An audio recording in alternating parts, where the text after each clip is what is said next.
Salut à toutes et à tous, après pas mal d'absence sur YouTube, je me relance. Donc là, aujourd'hui, on va faire une petite vidéo. Je vais vous expliquer comment j'analyse les graphiques et comment je fais pour être rentable sur ces marchés du Forex. Alors, dans un premier temps, j'ai fait des petites étapes, vous allez voir, c'est pas très compliqué. En soi, tout ce que je vais vous parler là, c'est de l'analyse technique et c'est, disons, 20% du travail. On va dire la technique, c'est 20%, donc P 20%, et l'analyse psychologique, on va dire psychologique mentale, 80%. Ça, ce que je vais vous expliquer, c'est vraiment les 20% du taf. Une fois que vous avez fait ça, vous pensez que vous avez fait le plus dur, mais en fait, vous avez fait le plus simple. Ça va être du travail sur vous. Donc là, moi, je vais vous expliquer ça. Une fois que vous avez ça, il faudra passer par ça. Et pour aller dans la psychologie, dans l'analyse mentale, tout ça, il va falloir faire du réel, travailler sur soi, etc., etc. Mais ça, moi, je peux pas trop vous aider. Moi, je peux vous apprendre ça. Et ça va être du travail sur vous. Dans tous les cas, il y aura du travail des deux côtés. Donc voilà, on va commencer tout de suite. Donc moi, pour analyser une paire de forex, je commence par l'analyse en HTF. Ce que j'appelle HTF, ça peut être différent pour chacune des personnes, mais moi ici, ça sera donc le daily, voire le weekly daily, on va dire, et le H4. Quand j'arrive sur le daily et sur le H4, je vais y mettre mes liquidités, identifier la tendance. Il faut savoir que la tendance est la chose la plus importante sur le marché. C'est vraiment ce qui va vous drainer votre rentabilité. Si vous êtes dans un mouvement baissier, il y en a beaucoup qui vont commencer à chercher des retracements parce qu'ils pensent que le prix est trop bas et donc se faire SL. Non, si vous êtes dans un mouvement baissier, vous attendez vos retracements pour pouvoir vendre. Et là, si vous vendez dans un mouvement baissier, il y a 80% de chances que ça passe. Si vous achetez dans un mouvement baissier, il y a 20% de chances que ça passe. Donc, faut pas être des génies pour comprendre qu'il vaut mieux vendre dans un mouvement baissier et acheter dans un mouvement haussier. Donc, ce qu'il faut savoir, c'est que la tendance est votre ami. Donc, déjà, voilà. Ça, c'est bien. Ensuite, je vais tracer mes liquidités. Ce que j'appelle mes liquidités, c'est par exemple si en daily, j'ai un mouvement baissier, mais qui m'a fait des e-calls sur le bas. Donc là, je vais mettre que j'ai une liquidité à venir chercher. Je vais mettre si j'ai un plus bas de la semaine et un plus haut de la semaine ici, disons. Si j'ai repéré une trendline ici, je la trace aussi en daily en H4. Et je commence à tracer mes déséquilibres. Mes déséquilibres, c'est de l'imbalance. Si vous savez pas ce que c'est, allez voir mes autres vidéos. J'ai des vidéos où j'explique tout ça. Donc là, voilà. Une fois que j'ai fait ça, donc ça, c'est le plus gros de l'analyse. Ça, c'est vraiment l'analyse, on va dire, début de semaine que je fais dimanche, lundi. Et je vais à peu près savoir ce que je vais faire sur la semaine. Ce que je pense faire. Après, on peut avoir des rajustements. Si par exemple, le dimanche, je vois qu'on a un beau mouvement baissier, je trace mes zones ici, disons, je trace ma trendline que j'ai ici, par exemple. Je vais placer mon alerte et je vais attendre qu'on revienne dans ma zone pour chercher ma vente. Ça, je le fais le dimanche et j'ai à peu près une idée claire de ce que je vais chercher pour la semaine. Si par exemple j'arrive sur les graphiques, je m'affole à l'ouverture de la session, je sais pas ce que j'attends. Là, c'est sûr que je vais prendre des décisions un peu, disons, sous le coup de l'émotion. Alors que si j'ai mon plan dans ma tête, j'arrive sur les graphiques, je sais à quoi m'attendre. Là, là, je suis plus serein en arrivant sur les graphiques. Je suis plus une machine qu'un être émotionnel. Donc voilà. Ensuite, je descends en LTF.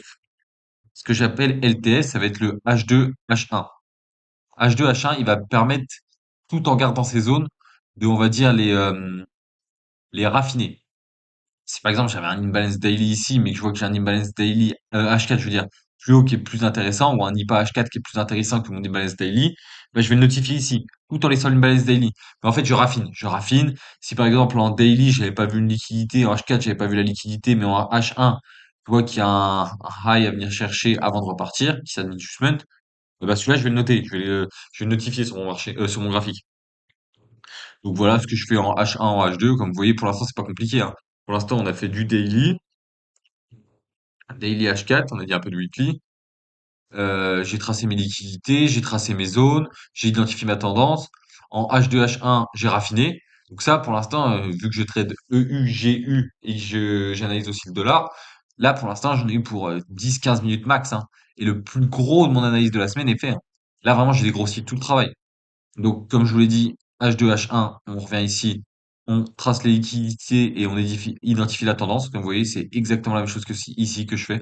En fait, les choses que je fais en weekly, daily, H4, je vais les reproduire en H2, H1. Juste ces plus petits time frames et j'essaie de tout imbriquer. Si par exemple, on va dire en daily, je suis vendeur et en H1, je suis acheteur, et ben, je vais attendre qu'en H1, on passe vendeur pour que ces time frames soient alignés, les grosses time frames avec les petites. Et là, je vais pouvoir chercher à vendre. Et en fait, j'imbrique tout.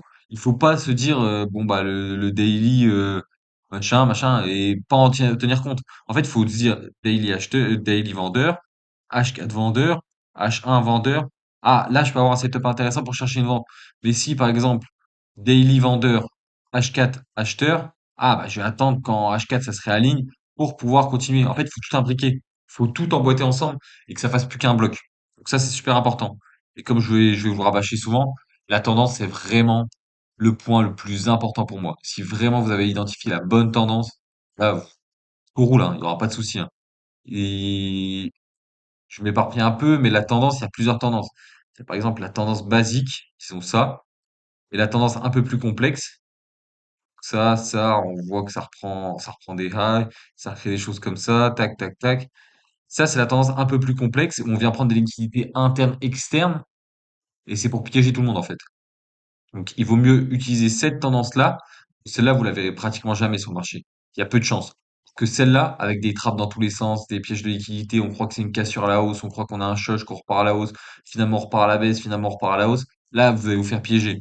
Alors que si vous identifiez bien les highs, les lows, high, low, high, low, high, low, ça posera pas de problème. Voilà, petit aparté. N'hésitez pas à m'envoyer un message sur Telegram si jamais vous avez des questions là-dessus. En parlant de Telegram, n'hésitez pas à le rejoindre, surtout qu'il est dispo dans la bio. Et je vous envoie pas mal de mes analyses, ce que j'attends sur le marché dans les semaines. Dans la semaine, j'envoie mon analyse le week-end. Voilà. Petite parenthèse fermée, on retourne là-dessus. Donc voilà, une fois que j'ai fait mon analyse HTF, que j'ai tracé mes liquidités, que j'ai fait mon analyse LTF, que j'ai tracé mes liquidités et identifié la tendance pareil, là maintenant, je vais poser, donc là j'ai mon graphique, tac tac tac, j'ai identifié mes liquidités, j'ai mis mes déséquilibres, mes zones, place mes alertes. Là, je mets une alerte, donc juste ici, alerte. Et dès qu'on revient dans ma zone, ici, je vais attendre une confirmation en M15, voire M5. Ce que j'appelle une confirmation, de toute façon, j'en ai qu'une, c'est un breaker block.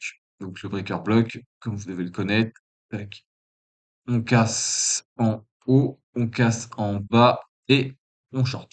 Donc voilà, ça c'est un breaker block pour une vente et inversement dans l'autre sens pour un achat. Et ça, je l'attends en M15, M5. Et c'est tout le temps pareil ce que j'attends. C'est vraiment tout le temps la même chose. Il y a pas un jour où je me dis, ah bah je vais peut-être trader ce support, cette résistance. Un jour, je vais rajouter une moyenne mobile. Un jour, je vais rajouter le RSI. Un jour, etc., etc. Non, c'est vraiment tout le temps, tout le temps, tout le temps, tout le temps pareil. J'ai mon analyse HTF qui est prête, tracer mes zones de liquidité. J'attends qu'on revienne dessus. J'attends ma confirmation. Une fois que j'ai ma confirmation, je rentre dans le train. Après, ça passera pas à tous les coups. Mais si vous avez fait ça à la lettre, il y a peut-être disons 60, 70, 75% de chances que ça passe. Et ensuite, bah, des fois, le marché, oui, il vous fait votre breaker dans la bonne zone, avec vos liquidités bien identifiées, avec votre tendance nickel. Mais au final, le marché, il se retourne, il vous explose à cause d'une annonce éco, à cause de quelqu'un de Trump qui a dit une connerie sur Twitter qui fait exploser le marché, etc., etc. Il y a plein de facteurs, on va dire, extérieurs qui peuvent faire changer le trait de sens. Mais dans la majeure partie des cas, ça passe. Et pour, pour un plan, c'est pas compliqué. Si vous appliquez ça, là, vous prenez une capture d'écran, vous appliquez ça quand vous faites votre analyse, vous regardez, analyse HTF, hop, analyse, tracer les liquidités, identifier la tendance, analyse LTF, tracer les liquidités, identifier la tendance, confirmation. Une étape, deux étapes, trois étapes, quatre étapes, cinq étapes. Et encore, ça c'est une étape, deux étapes, on va dire trois, il y a trois étapes à attendre pour rentrer en position. Et plus votre trading sera simple, on va dire, plus vous serez rentable. Que vous vous embêterez pas la tête avec des milliers de choses. Si vous commencez à avoir des milliers d'indicateurs, attendre des milliers de confirmations, attendre ça, ci, ça, non. Faites les choses simples et vous verrez, c'est ce qui marche le mieux dans la vie. Si vous embêtez pour des futilités, ça marchera pas. Ça, c'est un petit conseil que moi j'aurais dû appliquer plus tôt. Donc voilà. Donc maintenant, là, je vous ai donné mon mode d'emploi pour analyser. Je vais vous faire directement l'analyse bah, de EU pour la semaine prochaine. Ça peut valoir le coup, ça peut être intéressant. Donc là, on va clean tout ça. Et comme vous voyez, j'ai pas d'indicateur sur le dessin. Vraiment, le seul indicateur que j'utilise, c'est l'Asian Session. Donc là, on doit être, est-ce qu'on est bon? Tac. Donc, on a dit dans un premier temps, on se retrouve en weekly. Weekly, qu'est-ce qu'on peut voir? On voit qu'on a une belle impulsion. Ici, on a une tendance baissière. Parce qu'on voit un high, un low, un high, un low pour l'instant. Pour l'instant, c'est ce high-là qui est protégé. Ok, donc ça, on l'identifie. Donc là, pour l'instant, rien à tracer. On va voir directement en daily. En daily, pour l'instant, on a la même structure. Pour l'instant, c'est ça qui est protégé, qui est intéressant. Là, on vient d'avoir une belle impulsion, on vient de prendre une belle liquidité juste là. Donc ça, on peut le notifier directement, liquidité. On voit quoi? Qu'on a un bel IPA ici, intéressant aussi. Oui, c'est pas compliqué mes graphes, hein. J'ai une ou deux couleurs, un ou deux traits, rien de plus. Donc là, on a un bel IPA. En weekly, est-ce qu'on avait du déséquilibre? C'est le même IPA. Qui est intéressant. Ici, on a aussi un bel IPA à venir recombler. Donc ça peut être un objectif si on commence à vendre. Et on en a un autre ici. Voilà. Que dire de plus? Ici, on voit que le marché il est bien overextended. Donc pour l'instant, pour mon daily, on n'est pas trop mal. On fonce en H4. Donc on a dit les grosses time frames. Donc là, en H4, on voit qu'on a eu la belle prise de liquidité ici. Et on voit que ça, c'est de la liquidité interne. Donc pour moi, ça peut être une target aussi à venir chercher. Mais il y a des chances que en H4, la tendance, on soit passé haussier. Parce que si on identifie notre tendance à H4, high, low, high, on va dire que le low, il est là. Et là, on vient le break ici. Donc ça, là, on a eu un retournement de tendance. Donc en H4, on peut s'attendre déjà à revenir au moins jusqu'à la retester ça. Peut-être remonter un peu. Donc déjà, en H4, c'est qu'on est acheteur. Et comme je vous ai dit tout à l'heure, la tendance, je la vois pas ici comme ça. Tac, tac, tac. Sinon, là, vous dites, ah, bah, on a cassé, on repasse acheteur. Ah, finalement, on recasse en bas, du coup, on repasse vendeur. Là, finalement, on recasse, on repasse acheteur. Mais là, on recasse, on repasse vendeur. Non. La tendance, c'est vraiment les gros high et les gros lows. Donc, moi, en H4, je la vois ici, ici, ici, ici. Et là, je vois qu'on a un break. Donc mon break, il est juste là. Donc voilà. Voilà pour la petite aparté. Maintenant, en H4. En H4, on voit qu'on a quand même un gros mouvement overextended.